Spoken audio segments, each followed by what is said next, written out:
Hello everyone. आज की हमारी कहानी का शीर्षक है चील के पंख। एक बार आकाश में उड़ते उड़ते चील ने नीचे की ओर देखा। नीचे धरती पर एक बाग में कुछ मोर नाच रहे थे। उनके रंग बिरंगे पंखों को देखकर वो बहुत खुश हुई और सोचने लगी कि अगर मेरे भी ऐसे पंख होते तो वह कितना अच्छा होता। मैं भी मोरों की तरह बहुत सुंदर लगती। इन काले कलूटे पंखों से तो मैं कितनी ही भद्दी लगती हूँ। यही सोचते हुए वह नीचे उतर गई और मोरों के पास जाके बोली, मोर भैया, आप मुझे पंख दे दो।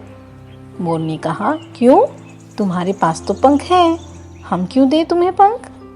चील बोली, हैं तो, पर बड़े भद्दे हैं। मैं सुंदर पंख चाहती हूँ। अच्छा, पंख मिल जाएंगे, पर तुम्हें नाचना पड़ेगा। चील बोली, मैं नाचूंगी कैसे? मुझे तो नाचना ही नहीं आता है। चल, पंख भी नहीं मिलेंगे। तब चील निराश होकर आकाश में फिर से उड़ने लगी। तभी उसे पेड़ पर बैठे हुए कुछ तोते दिखाई दिए। उनके भी हरे हरे पंख बहुत सुंदर थे। वह तोतों के पास पहुंची, जाकर बोली, मिट्ठू भैया, मुझे आप अपने पंख दे दो। मिट्ठू ने कहा, क्यों? तुम्हारे पास तो पंख हैं। चील बोली, हैं तो, पर बड़े भद्दे हैं। मैं सुंदर पंख चाहती हूँ। अच्छा, पंख मिल जाएंगे, पर तुम्हें मिट्ठू की बोली बोलनी पड़ेगी। मिट्ठू की बोली? वो मैं कैसे बोलूंगी? ऐसा चील ने कह दिया। तो तोते ने कहा, तब पंख भी नहीं मिलेंगे। चील फिर से निराश हो गई। तभी उसे बाग में बहुत मधुर आवाज सुनाई दी। आम की एक डाल पर बैठी हुई कोयल कूहू कूहू के मीठे मीठे स्वर गा रही थी। उसके पंख भी बहुत सुंदर थे। वह कोयल से बोली, कोयल बहन, अपने पंख मुझे दे दो। कोयल बोली, क्यों? तुम्हारे पास तो पंख हैं, मैं तुम्हें क्यों दूं पंख?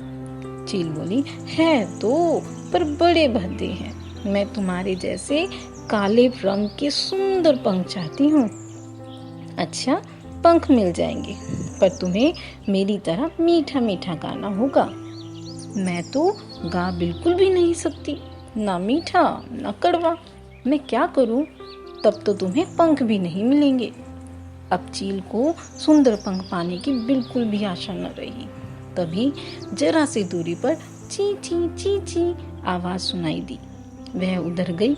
कुछ चिड़िया खेतों की मेड़ों पर कीड़े बीन बीन कर खा रही थी और ची ची ची ची का गाना गा रही थी।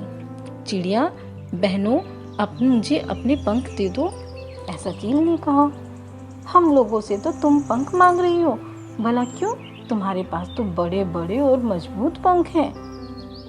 चील ने निराश होते हुए कहा, पंख तो मेरे बड़े बड़े और मजबूत हैं, पर वे भद्दे हैं। मैं सुंदर पंख चाहती हूँ। अच्छा, तो तुम हमसे पंख ले लो, पर तुम्हें हम लोगों की तरह कीड़े मकोड़े या खेतों में से दाना खाना पड़ेगा। पर ये कैसे हो सकता है भला? मैं ये सब चीजें नहीं खाती हूँ। तब तो तुम्हें पंख भी नहीं मिलेंगे। जब चील और चिड़िया बातें कर रही थी, तभी अचानक वहां पे एक शिकारी आ गया। बंदूक लिए हुए आया और सभी पक्षियों को मारने लगा। सभी पक्षी भागे। चील ने देखा कि मोर, तोता, कोयल, चिड़िया इतना ऊंचा नहीं उड़ पा रहे थे जितना ऊंचा चील उड़ गई थी। शिकारियों ने निशाना बना बना कर कई पक्षियों को मार डाला, परंतु वह चील को न मार सके, क्योंकि चील तो बहुत ऊंचाई पर थी। शिकार होते हुए पक्षियों को देखकर चील को बहुत दुख हुआ। वह सोचने लगी कि यदि उसके पास इतने मजबूत और इतने बड़े पंख ना होते तो वो कभी भी इतना ऊंचा ना उड़ पाती और शिकारी उसे मार ही डालते। उसके पंख कितने काम के निकले। अतः किसी भी चीज की सुंदरता से ज्यादा उसकी उपयोगिता पर ध्यान देना चाहिए। धन्यवाद।